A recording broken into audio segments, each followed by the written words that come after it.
I'm Elaine Reyes at the United Nations headquarters in New York, and this is UN Insider. Coming up.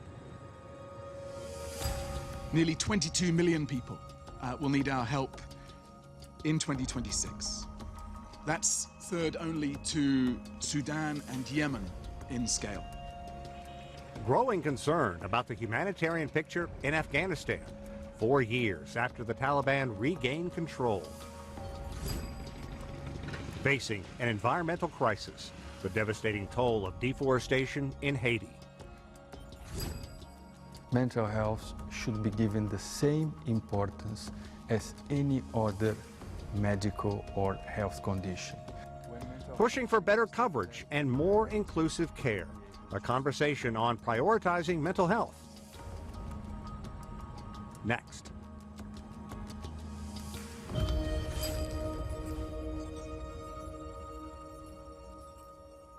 This week marks 2 months since the ceasefire between Israel and Hamas went into effect. The deal has held despite eruptions of sporadic violence. More aid has funneled into Gaza, but the UN says the need is still great. The opening of the Rafah crossing, if that allowed the flow of humanitarian trucks as we want it to, could be important in helping us bring down those numbers of children with malnutrition. We really need to see all types of aid come in, particularly nutritious food, through commercial routes as well. From the Security Council to the briefing room and beyond, Shudija is monitoring the latest developments inside the UN. Deja. Yes, Elaine. This week, let's start with Ukraine. On Tuesday, the Security Council met to discuss the latest development, with the UN urging all parties to halt the escalation and work toward a ceasefire. The Secretary General has repeatedly called for a full, immediate and unconditional ceasefire, immediate de-escalation in fighting, including a halt to ongoing attacks on critical civilian infrastructure, would not only spare civilian lives, but also bring added momentum to ongoing diplomatic efforts. We urge all stakeholders to actively engage in and support an inclusive diplomatic process in pursuit of a just, lasting and comprehensive peace. The UN's humanitarian official also underlined the urgent need for more funding. 10.8 million people need assistance in 2026, and $2.3 billion is needed to target 4.1 million of them. The regional refugee response also remains substantial. Given this magnitude, even a modest shortfall leaves tens of thousands without the support they need for survival. On that note, a high-level pledging event for the 2026 Central Emergency Response Fund, CERF, was held here at UN headquarters. Secretary General Antonio Guterres and Emergency Relief Coordinator Tom Fletcher both delivered remarks. The Secretary General warned that humanitarian needs are rising while funding is falling, putting millions at risk. He stressed that CERF remains a fast and reliable lifeline, but is under severe strain, and he urged member states to help meet the $1 billion target. In 2025, donor contributions fell sharply like never before. This year's projected contributions are expected to be the lowest since 2015, a dangerous trend that weakens our ability to respond. As a result, countless more people have died, others have gone hungry or been left without health services, shelter and protection. This is a moment when we are asked to do more and more with less and less, and this is simply unsustainable. Now to the Middle East. Among the Israeli forces raided the headquarters of UNRWA in occupied East Jerusalem, seizing items and replacing the UN flag with Israel's flag. The UN strongly condemned the action. This compound remains United Nations premises and is inviolable and immune from any other form of interference. As recently confirmed by the International Court of Justice, any executive, administrative, judicial, or legislative action against United Nations property and assets is prohibited by the Convention on Privileges and Immunities of the United Nations. According to Israel, UNRWA owned about $3.5 million US in unpaid tax and interest. Is that theory accepted by the UN? No. It is not applicable under the general conventions that cover the relationship between the United Nations and member states. So which means this is actually a violation of international law. That would be a correct interpretation by you. Meanwhile, IDF Chief of Staff Eyal Zamir said Israel intends to maintain its current military positions, claiming that the yellow line from the Trump 20-point plan is now Gaza's new border. Here is the UN's response. First of all, that seems to me to go against the spirit and the letter of the Trump peace plan, and we firmly stand against any change of the borders of Gaza and Israel. So when we're talking about Gaza in this room, it's the Gaza, the original one, it's not the one within the yellow line? Definitely. Okay. Lastly, we turn to rising tension along the Thailand-Cambodia border, where the situation has deteriorated since last weekend. Here's the UN's position. Conflicts occurred last weekend, during the weekend, and even today between Cambodia and Thailand. What is the reaction from the Secretary General on the latest development? Look, we're very concerned about these latest developments. We've seen the reports of airstrikes and mobilization of heavy equipment around the border. It's important that both Thailand and Cambodia do whatever they can to de-escalate and to return to the framework that was signed in Kuala Lumpur just a few months ago, on October 26. They need to use that mechanism to engage in dialogue and find ways again to lower the tension. And we, of course, stand ready to support all efforts at promoting peace, stability, and developments in the region. Looking ahead to next week, the Security Council will focus on Middle East, with meetings on Palestine, Yemen, Syria, and Libya. We'll keep a close watch. And that's all from me for now. Back to you, Elaine. Shudaja, thanks.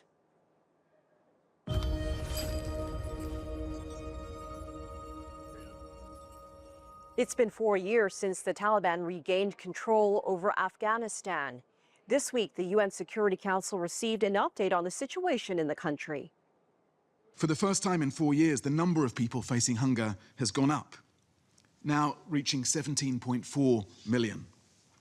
Essential services, already insufficient and uneven across the country, are stretched to breaking point as Afghan refugees return in record numbers.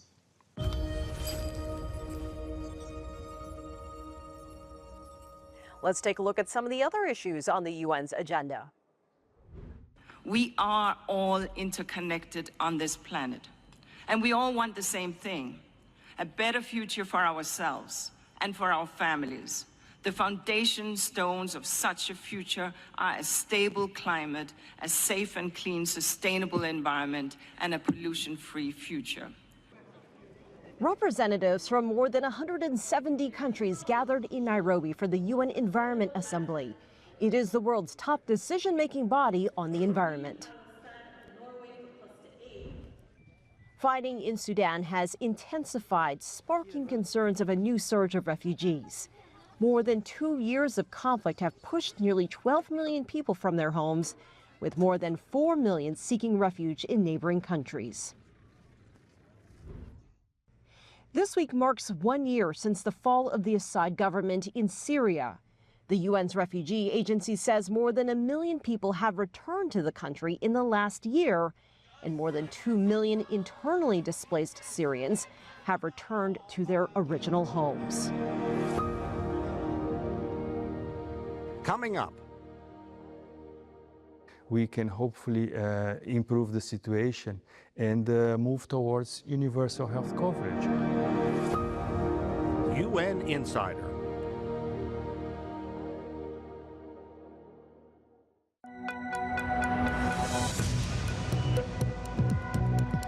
Each day, there are millions of stories.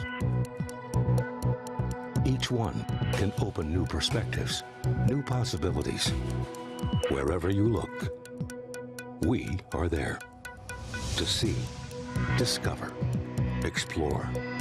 We put the pieces together to find what really matters to you, all around the world, all around the clock. Our reporters are at home across the globe. From our headquarters in Beijing and production centers in Washington, Nairobi, and London. Stories from across the globe, reaching people across the globe. CGTN. See the difference.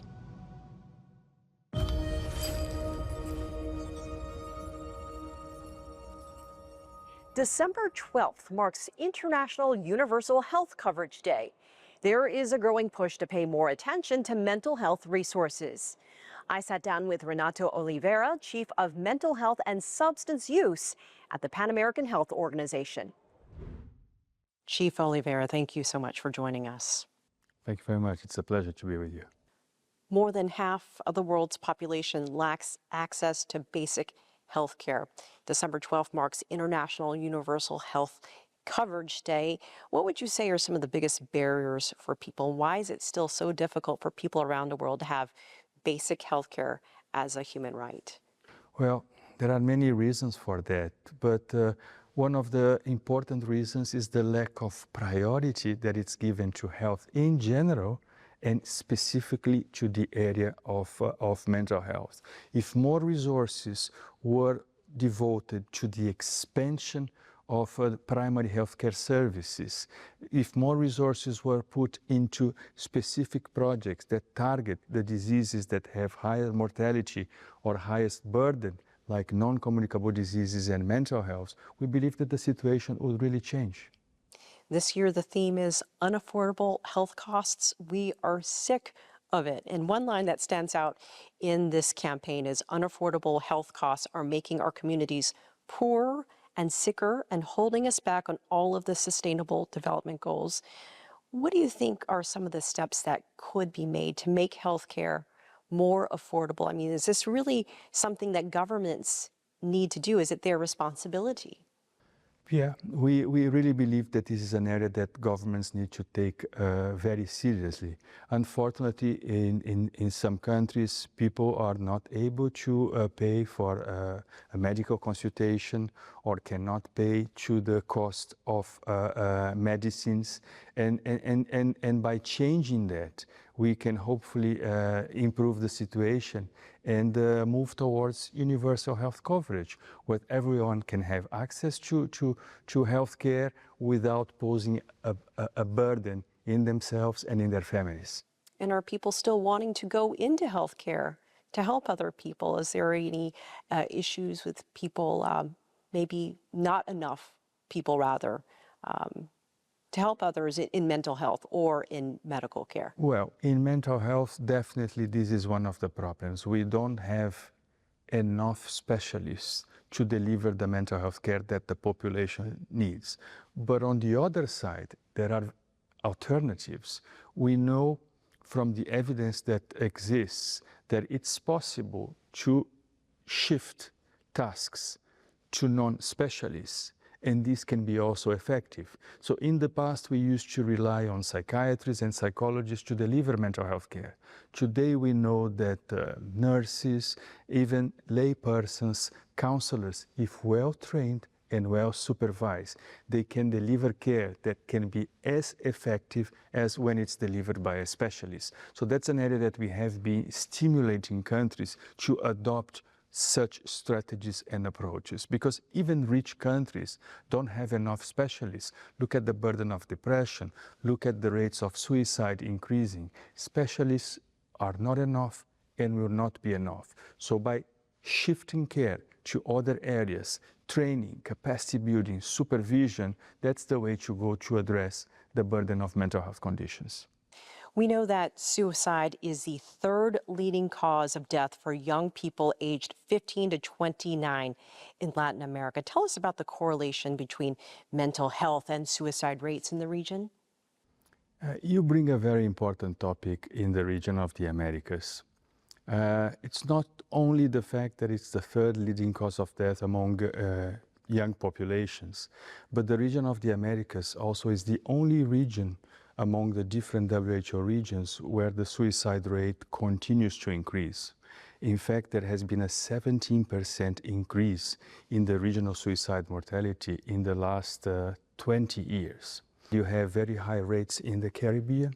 You also have high rates in North America. And in the Southern Cone, you have countries where suicide continues to increase.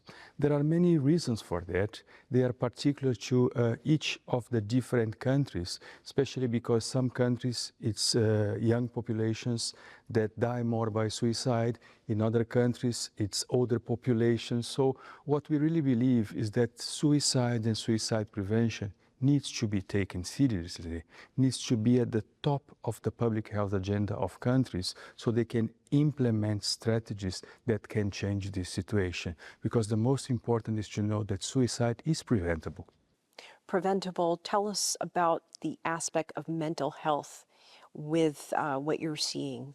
Yeah, mental health is one very important part of suicide prevention.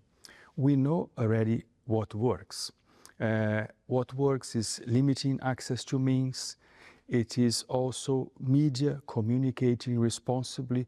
But when it comes to mental health, there are two types of interventions that are very important. One is to work with young people at schools, improving their capacity to deal with the adversities of life. So this is an area where we try to increase resilience, improve mental health in a way to reduce suicide. And the other aspect of suicide prevention that it's very connected to mental health and to mental health services is the development of services that can identify people at early stages of crisis or suffering and provide mental health support, follow-up and care in a way that the issues that people are facing that could lead to suicide are addressed as early as possible. If we are able to implement those strategies in countries, we know that we are going to be able to reduce suicide. What was the impact of the COVID-19 pandemic on mental health in the region? And now that we're coming out, we're a few years away from the pandemic, are you still seeing impacts? And really, what have you learned from that? That's a very important question. We have worked very hard during the pandemic. And at the beginning, we were able to put together some studies that showed that in the region of the Americas, conditions like depression and anxiety had increased. And that allowed us to alert the countries that they needed to do something, that they needed to expand services or avoid that services were interrupted. So since the beginning, we were able to have a picture that the situation was not good for mental health. And there are many reasons for that. After COVID, countries, I think they learned that the importance of mental health in people's life. Mental health got much more visibility. So we are using that opportunity to help countries to reinforce their capacities to deliver mental health. How much of a challenge is funding when it comes to, these mental health initiatives and it becoming integrated into a national healthcare system? Well, this is one of the biggest problems that we face. We also compare data on the proportion of funds from the national health budget that countries were allocated to mental health. We compared the data 2 years ago against recent data, and unfortunately, we didn't see major changes. So it's still a very small proportion of the health budget, which is, it's very sad to see that, because despite all the visibility that mental health has had, the commitments of governments, the commitments of head of states, we haven't seen the change in the allocation of resources. If you also look into the international scenario, mental health is an area that unfortunately does not have like international funds or commitments of institutions towards putting more money into mental health. And this is an area that definitely needs to advance. Chief Renato Oliveira, thank you for joining us. Thank you. UN Insider.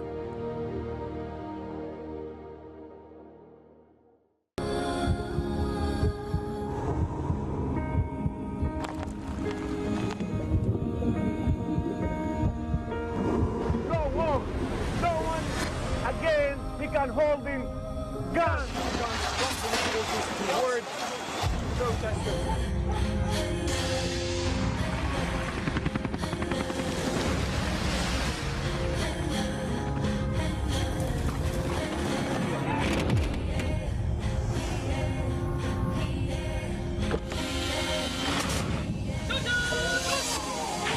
Were you worried about your life at that particular time? Not at all. Excellency, thank you very much for your time. What is your assessment of the state of the continent today? Africa has the potential to power itself. Excuse me.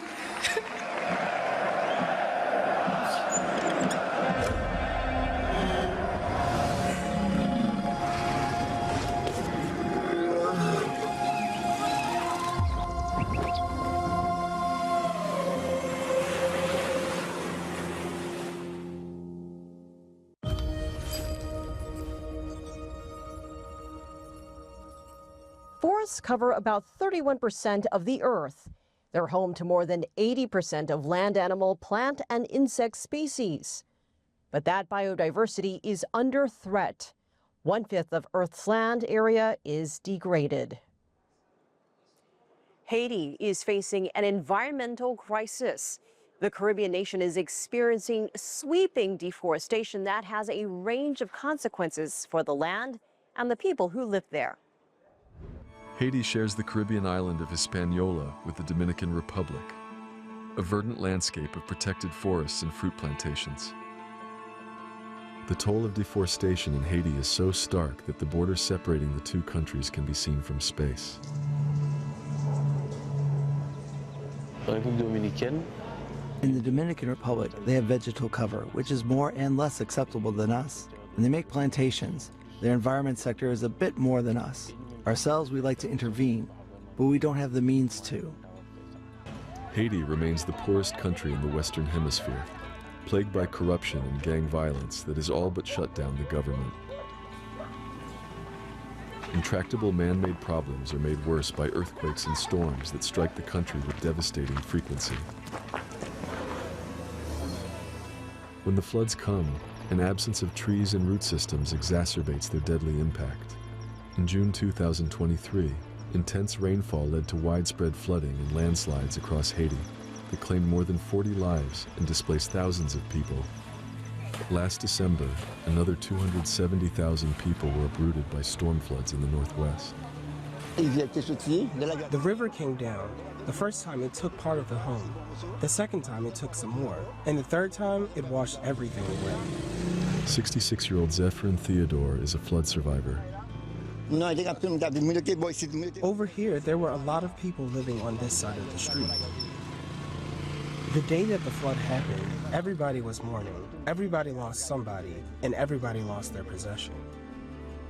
Despite the ever-present risk of flooding, Theodore says people continue to chop down trees for fuel. We don't have electricity. We don't have gas stoves. The only thing we rely on is cutting some little branches to do charcoal. People cannot understand if they don't make any training or awareness campaigns for them, because when they are poor and hungry, they will cut the trees because they are hungry and can get some money to eat. They do a few bags of charcoal to sell. This is not what they would want to do, but that's the only option they have.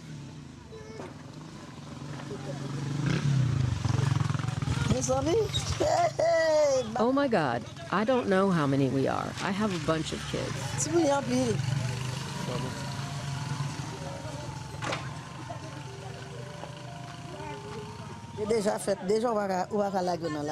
You cannot let them live in the street. You have to fight to take care of them.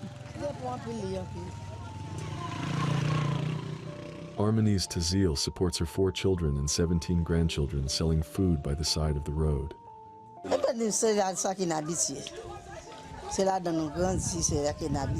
For people that have money, they buy a gas stove, but we don't have any money here.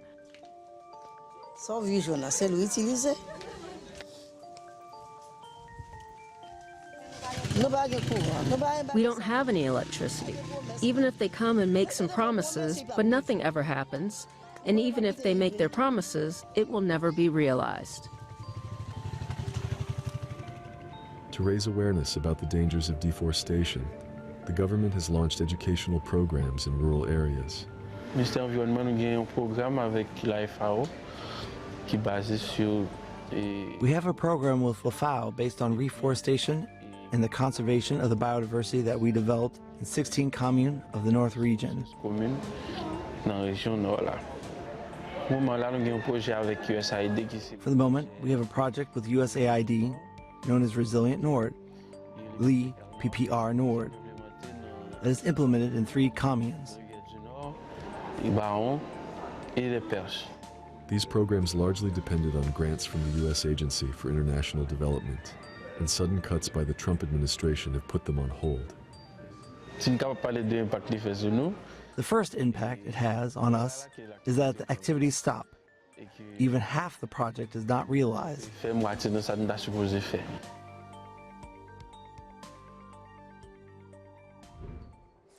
I'm Elaine Reyes at UN headquarters in New York. Thanks for being a UN Insider.